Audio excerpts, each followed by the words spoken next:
Hi, I'm Marissa Sacco with Three's Physio Yoga Method. This is quick hip mobility moves. Like I said, we're going to be quick, so let's dive right in. You'll need a block, you will need a strap, and 2 blocks or beach towels folded into rectangles like so. You can have your props off to the side but within reach, and come on down to your back with your knees bent, soles of the feet on the floor. And you can bring your feet wider apart. They might even be as wide as your mat. If you're working with a mat, they'll probably be wider than your hips, and your knees are going to rest against each other like they're knocked in. If they're knocked in and it's feeling a little pinchy in your hips, just bring the feet slightly narrower, and that should ease that up. You can either cactus your arms out to the side or tee them out to the side, whatever's most comfortable for your shoulders, and then start to windshield wiper your knees. And this is what I meant when I said if you need to slide your props out of your way, you can. So you're rocking side to side on your pelvis as you let the knees fall to the right and to the left. Now, if you, hopefully, you worked with the Where is My Pelvis in Space video, think about not allowing your pelvis to tilt forward or tilt back. So that way you're not getting a very big arch in the lower back as you're doing this. And then that way you'll get greater hip mobility out of this movement. And this could be as slow as you need it to be to really move through each phase. In fact, I'm going to slow it down a little bit. Okay. And then after the last one, let's make the next one the last one. You'll come back to center with your knees. You can walk your feet in a little bit closer together now. And then grab your block and bring it under the sole of your left foot. And it could be at the lowest height or the medium height. Let's start with the medium height. If you want to bring it down lower, you can. And cross your right ankle over your left thigh. We call this a figure 4. It's like an upside down 4. If you were standing, it would look like a 4.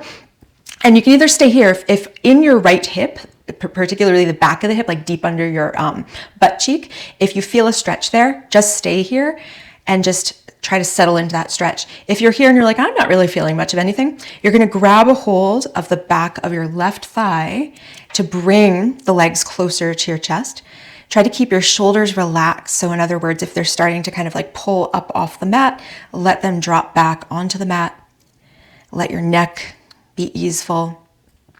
If you also want to increase the stretch here, you could bend your elbows just a bit to draw the thigh in a little closer. Deepen your breathing here.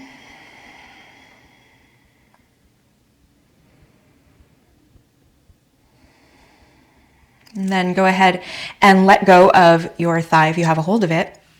Uncross your ankle. You can just scoot that block over to the right a little bit. Place the right sole of your foot or sole of your right foot on the block. Cross your left ankle over the right thigh and assess here. One side could be very different from the other. See what this side needs. You'll either stay or interlace your hands behind the back of your right thigh to draw your legs in closer to the front of your torso. And also here, if you feel like you can deepen the stretch comfortably, maybe you bend the elbows a little bit, just kind of using the strength of your arms to bring everything in a little bit more, in a more compact way. And just make sure, again, shoulders are dropping toward the mat. Back of the neck is easeful and long.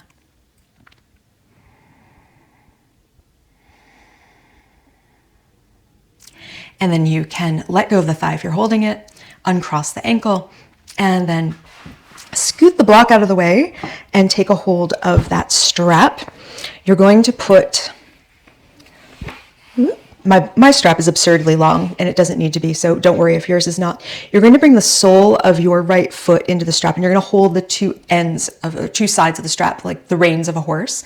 Lengthen your left leg on the mat and then see if you can straighten the right leg. And it doesn't matter how high it is. It might be even less than perpendicular to the floor. That's totally fine. But find a place that's comfortable for you where it still feels like your pelvis can be neutral and that left leg can be long on the mat. And then you're going to take both ends of the belt, both sides of the belt, and hold it with your right hand. Okay.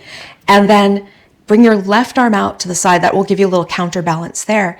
And then hinge your leg open to the right to the degree that's comfortable.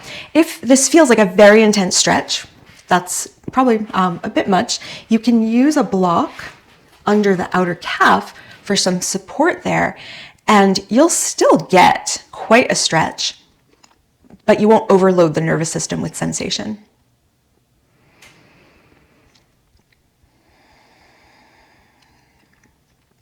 And then go ahead and bring your leg back through center.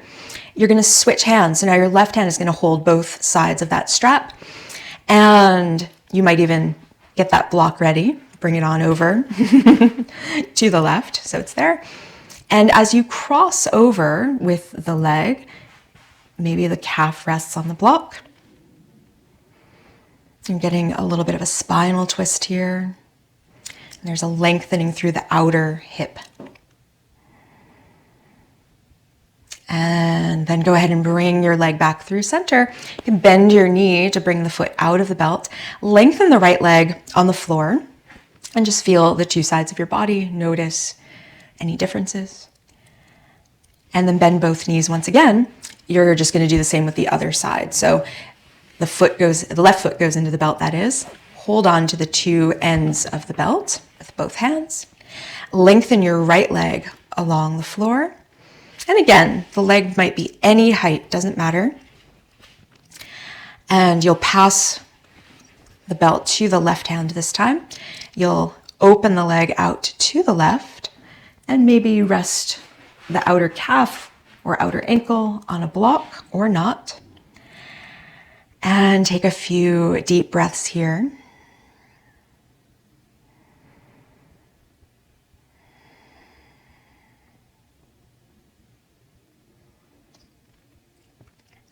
And then go ahead, when you're ready, you'll bring your leg through center, switch hands. So now your right hand is going to hold both sides of the belt. As you, actually, before you do that, maybe you set up the block on the other side. And then go ahead and take the belt with both hands, with your right hand. And then bring your leg across the midline, across the whole body. Maybe rest the calf or the ankle on the block. And take a few deep breaths here.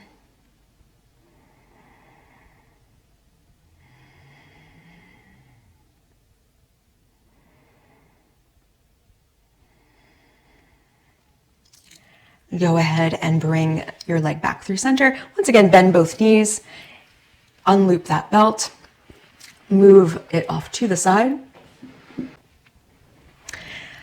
Take your block. First, try the medium height. It's going to go like this underneath your sacrum, that flat bone at the back of your pelvis.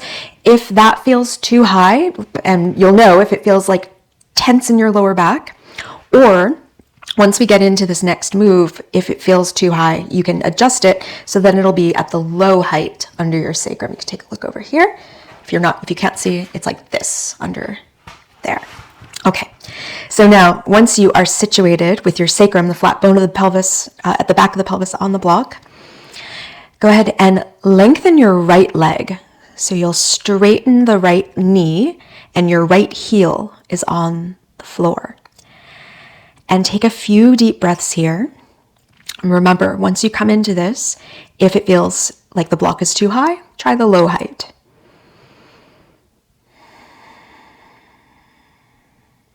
And we're lengthening the front of the hip, or I should say the muscles that run across the front of the hip joint.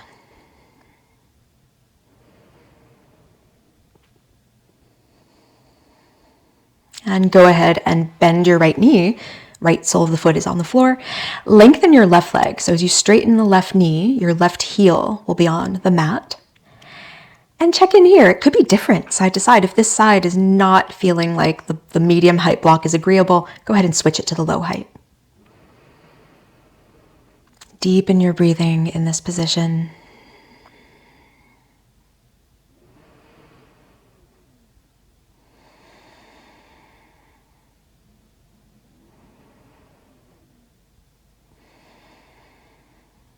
Go ahead and rebend your left knee so the sole of the foot comes back to the mat.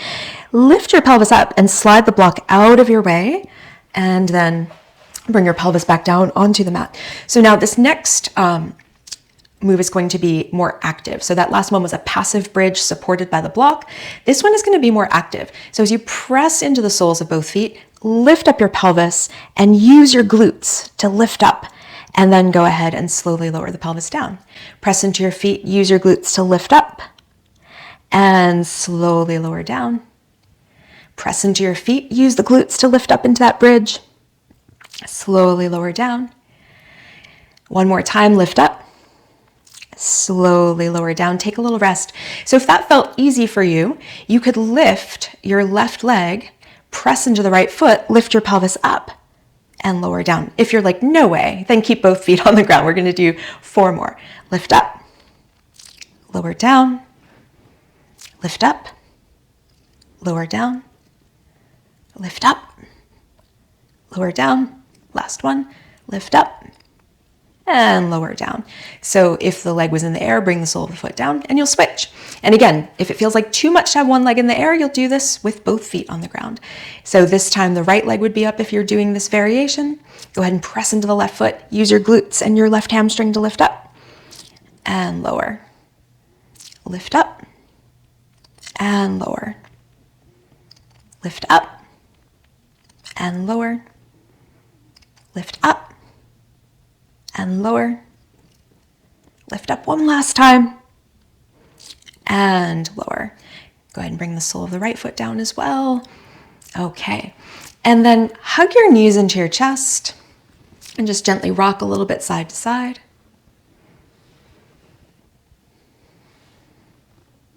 And then eventually you're going to roll to one side to help yourself up. You can press your hands into the floor. Come on up to sit. This is where you're going to need your blanket stack. And you can position it in the middle of your mat, like kind of roughly equidistant from front and back, and a little more over toward the right edge of the mat. So this position is often called a 90-90 because your knees are both going to be at 90 degrees, okay? So you've got this support under both hips, so under both sides of your pelvis. And what you're going to do is try to stack yourself up. Think of everything you learned in the How to Stand video. And as you've got rib cage over pelvis, as neutral of a pelvis as you can muster here, you're going to open the left knee up and you'll kind of roll onto that left sit bone and then close that left knee back in and you'll be facing the front of your mat. So your torso is going to turn with you. Go ahead and open the left knee up again. It's like you're kind of starting to look toward the back of the mat, but not quite there. And then close the knee back in. Open the left knee up. Close it back in. Open up, keeping a tall spine, torso stacked. Close it up. Last one, go ahead and open the left knee and close it in. Okay, for this next one, you're going to hinge your torso forward and you can come onto your fingertips or flat palms, whatever feels most comfortable for you here. And then look back at the left leg. The knee, the inner knee is going to stay on the ground. You're going to lift the inner ankle up and you'll feel the muscles fire in your hip, so your internal rotators, and lower the ankle down. Lift up, lower, lift up, lower, lift up, lower. Last one, lift and lower. All right. If you're like, ooh, that tiny little movement felt like a lot. Yeah, it does. Okay, so now it's easy to switch to the other side here. You just kind of go through that windshield wiper motion and you wind up. You might have to kind of shift yourself on your blanket so you feel like you're positioned correctly, but you'll wind up in another 90-90 with the left knee forward, and just make any adjustments in the knees or the feet as needed. Find your stacking as if you were trying to stand nice and tall, and then go ahead and open the right knee, and you'll come onto the right sit bone, and then you'll close the right knee back in. Open the right knee, your torso goes with the leg, and then go ahead and close it in. Open the right knee, close it up, open, and close. All right, now you're going to hinge your torso forward. You can either be on fingertips, like so, or come down onto flat palms. And remember, the inner right knee is going to stay on the mat, and we're lifting the inner edge of the foot, inner ankle, and then lower. Lift, lower, lift, lower, lift, lower. Last one, lift, lower. Whew, that's a lot. Okay, so now the last thing that we're gonna do is you can stay seated on your blankets like so, but you're gonna, with your feet on the floor, knees bent, go ahead and scoot your left knee underneath your right calf, and see if you can kind of bring that heel a little further toward the outer blanket. If it feels like the blanket's in the way, you could always turn the blankets. In fact, I'm going to do that to make them a little narrower.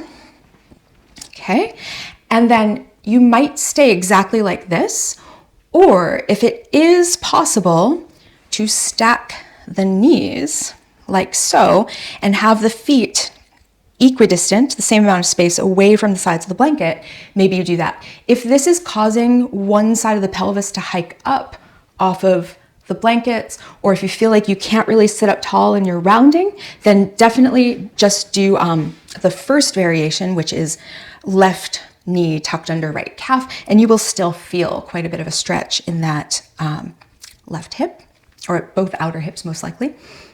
And you might even be able to take the right calf a little bit across on the other side of the knee, and that will deepen the stretch.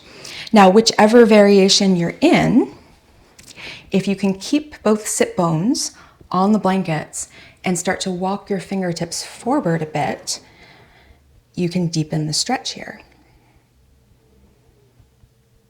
Take a few deep breaths.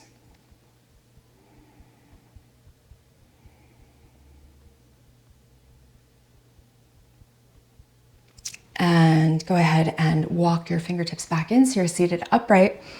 Untangle your legs. Bring them out in front of you. Give them a little jiggle.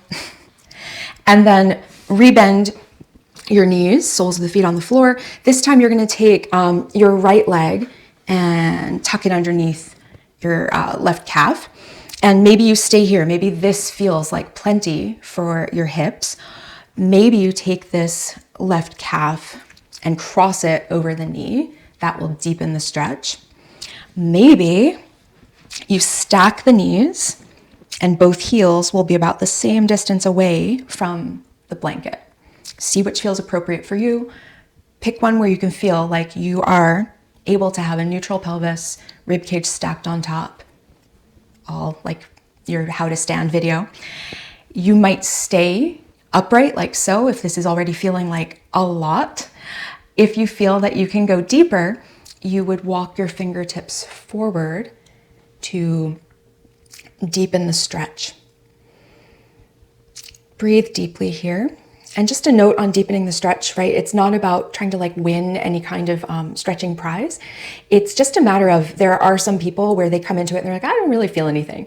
And it could be the way they're positioned, could be the alignment. And then once they change the alignment, okay, then they feel it. But sometimes they just might be more mobile. Some people are just have more mobility and can go deeper. All right. Doesn't mean it's more advanced. So go ahead and untangle your legs. And again, bring your legs out in front of you, give them a little jiggle. Great.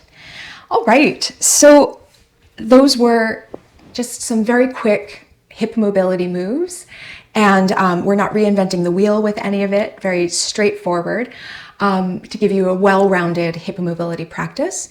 Hopefully they are straightforward enough that you can do them often on your own, and always refer to the video if you need help. But over time, you might be able to just bust these out on your own if you're at the gym, or even at the end of the day at home, or if you get a break at work. Doing less each day is definitely going to be more effective than trying to do a big go for broke stretch session once a week. I would say try to do this more often, or even pieces of it more often. All right, I will see you in the next class.